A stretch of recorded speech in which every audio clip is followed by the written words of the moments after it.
So this video is going to be about TT Saleen, how to get my name. Alright, well, first thing, I like Saleens. Pretty much that's where it came up with the name. Tell by some of my collection here. Saleen wheels, Saleen Sons. This is a 98 Mustang. It's got all the Saleen garb on it, so you can see, just looking around, all the stuff that was available back from 94 to 98, which made this one of the sexiest Saleen body styles I fell in love with when they came out. So this car, first thing you'll notice, it says 331 on the side. Obviously, Saleen didn't make a 331. I put this badge on here. That badge came off of the Saleen truck when they made a 331 pickup truck back in the day. Why did I put 331 on it? Great question. Because it is a 331 cubic inch engine in the car now, hence the cow hood. A lot of folks put a cow hood on their vehicle for looks. Mine is out of necessity. The reason is, I'll open the hood in a second. You can see the height of this engine. It's a 5.4 mod motor, and with the Sullivan intake, it sticks up really high. That was the only hood available at the time that would clear. Move right along. Currently the car's in drag form. I say drag form, I'm still running the 18-inch wheels in the front. This is exactly as it was at the track last Thursday when I ran the car. Still shaking it out. Go over some of the specs with you here in a second, but just give you a quick walk around. Back in 94 to 98, they had two models, the 281 and 351. The 281 had this particular wing on it, which was a low profile wing. The 351 had a pedestal wing where it actually sat up, had a gap in between it. That was real popular. I personally preferred the low profile wing like this one, which I thought was more aerodynamic, looked really cool. With the Saleen kit, it comes with this rear bumper, side skirts, front bumper. Those are Saleen specific to the vehicle.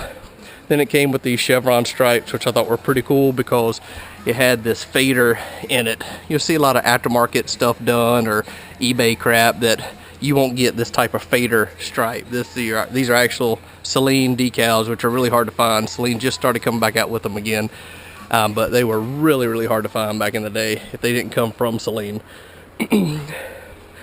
So overall, this is the car. I've had the car since 2002. I bought it from Capital Ford in Raleigh, North Carolina. Back then I was actually looking for a Cobra, and I found this car on their used car lot. So what I liked about the car was it was black and had black interior. This car actually came from Connecticut. When I bought it, the car was in really good shape, only had 60,000 miles on it. As of today, it currently has 76,000 miles on it. What I changed, I actually put Mach 1 seats in it out of an 03 Mach 1. They only had like a couple thousand miles on them, so they look brand new. They were in really awesome shape, front and rear, when I got the car. Over the years, I tinted the windows, put the original FR500 steering wheel in the car, which are obsolete. You can't get these anymore from Ford. There's some aftermarket knockoffs. I've felt them and seen them. They're nowhere near the quality of this Ford piece here, which is really nice. In here, I did a double din conversion a few years back where I actually cut this piece out. I got a 99 to 04 surround. I got some paint from late model, painted it to match. I put a double din radio in it with Bluetooth and all that fancy stuff, so it'll play videos and all that normal crap. Just recently, 2019, you'll see I've got a Quick 6 controller here from US Shift. That actually is controlling a 6R80 transmission, and I've got a low car shifter. You'll notice here on the shift pattern, you pull it back to drive, you push it over to the right, it's got a manual mode, and down here is my trans brake button, which I've had for a few years. Transmission temperature gauge. This is a switch that currently arms my trans brake. So I hit the button, trans brake works. It was years ago used for a nitrous kit I had when I had a blower. Standard fare, air fuel gauge, boost, fuel pressure. It's all the normal stuff. Still got the original Saleen floor mats and all in it. So, on to the moneymaker. This car is originally a stick car. Of course, I converted it to an automatic back in 2011. I put a 4R70 in it. this is where all the action happens. This is a 5.4 iron block, steel crank, billet rods. It has approximately 9 1/4 to 1 compression. It has the Ford GT supercar heads, which were rare, but you used to be able to buy them directly from Ford, which is what I did. Fully assembled with the stock Ford GT camshafts. I had Fastlane Motorsports port and polish the heads, but the valves are original stock valves that came in the GT heads. Springs are stock, cams are stock. Overall, it's pretty much a stock engine. It's been fortified with billet rods. I mean, we did a few little tricks with the oiling and the oil drain back, but other than that, it's pretty much stock with porta heads. It's got a Sullivan intake manifold that was modified by Chris Starnes out of Florida to match from the Sullivan to the supercar heads with the opening, which he did a fantastic job on. I had all the aluminum pieces there, even the Powered by Ford valve cover, coil covers there, polished by Mirror Finish Polishing over in Michigan. Those original Ford GT covers you used to be able to get in blue from Ford. Let's see what else I got. Maxim Motorsports caster camera plates. Fastlane also fabricated the turbo kit on it. It's twin 67 turbos. They are Journal Baron old school turbos. They've been on the car since 2009. They are 10 years old. They still do a really good job. Air-to-air intercooler, which basically, it's kind of hard to see, but here's my blow-off valves here. The whole bumper is gone and replaced by a 6-core air-to-air intercooler, which is now in front of the car. Let's see anything other significant. Fluidine radiator, dual fan. Other than that, it's pretty much stock. Coil on plug with a booster spark. It's got a 4 Precision fuel system, or 4 Innovations, whatever their name is nowadays. Return style fuel system. I just upgraded it recently this year. It's got a Cobra fuel tank, which is the Terminator style fuel tank in the back. Triple pumps with the 465 pump, so I can run E85 if I want to. Currently the car is on 93 octane, which has been since 2009 when I built the car. And we just recently dynoed the car with the 6R80. It made 935 horsepower on 93 octane. So that's on like 18 pounds of boost. It would make 935. When it got hot, it was making 850. So basically riding around on 18-pound tune, it'll make 850 in stop and go traffic riding around, which I thought through that 6R80, 15% driveline loss, that's pretty phenomenal. Cold air conditioning still works, power steering, all the amenities, you know, of a normal 100% street car.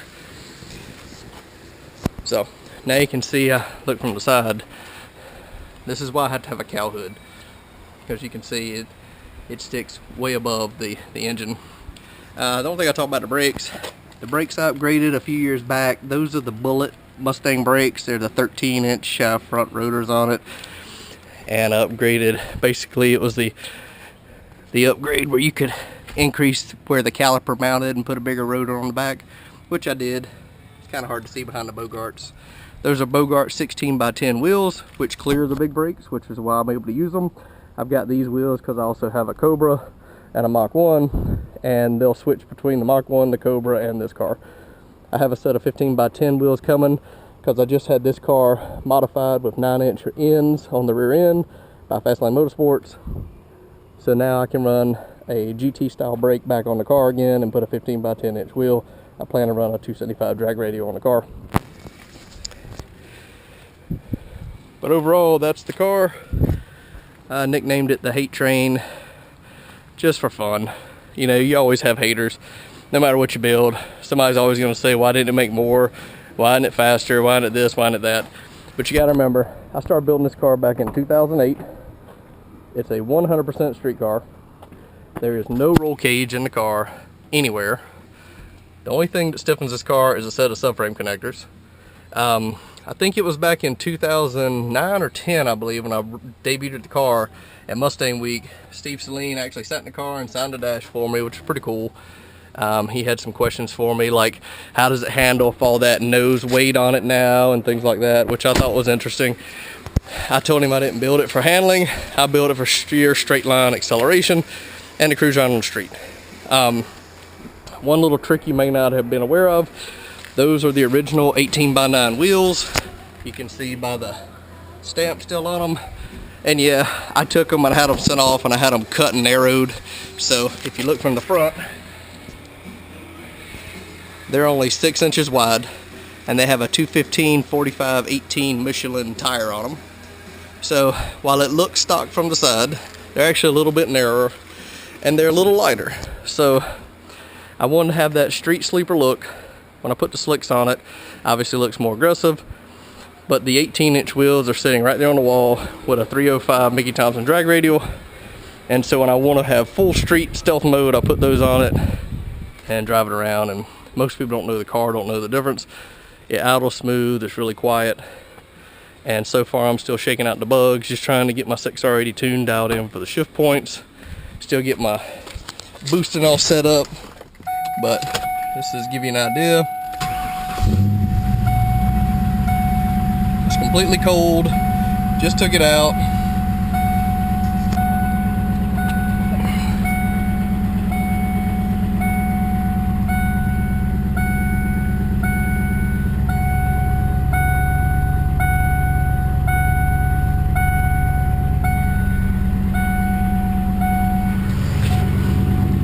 And just to show you how stealthy it is, that's pretty quiet, right?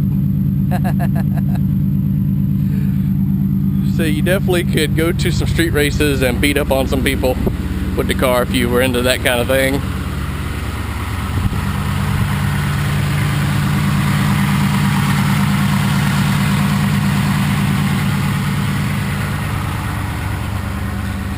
Anyway, had some requests about the car. What is it? Give us a tour on it. What does it do? So that's it. Just to give you an idea, I took the car out last year when I had a 4R70W in it transmission. I went down to Fayetteville drag strip. The best I got out of it was a 613 at 121 in the 8 because it had a really bad 60-foot converter. Was too tight for it. It's really more of a street converter than a track converter. But it went 121 on the pump gas tune, which was very promising. That it should have been in the 5s, obviously. But it went, it didn't have quarter-mile time on that pass. So the second pass I ran, second gear let go into 4R, thought it was spinning. So I short shifted second, went to drive, it started pulling, and it only went a 660 into 8 at 100 and, I want to say it was like 113, 112, 113. But it went a 990 at 147. So that same tune-up, second gear broke basically, a 168 60 foot. I mean, it's not 60 foot, and it twists really bad when it twists. Anyway, camera died. Battery's not that good anymore on this GoPro. So overall, that's the story. Any questions, let me know in the comments. I'll be updating here lately. I was gonna go to the track tonight, but it's a thunderstorm. Looks like it's gonna pour down rain. So there you go. That's how I came to be the TT Saleen. And later on I'll do other videos about these other cars I've got, including the Pontiac G8, the Cobra, and the Mach 1. But this is why I didn't go to the track tonight.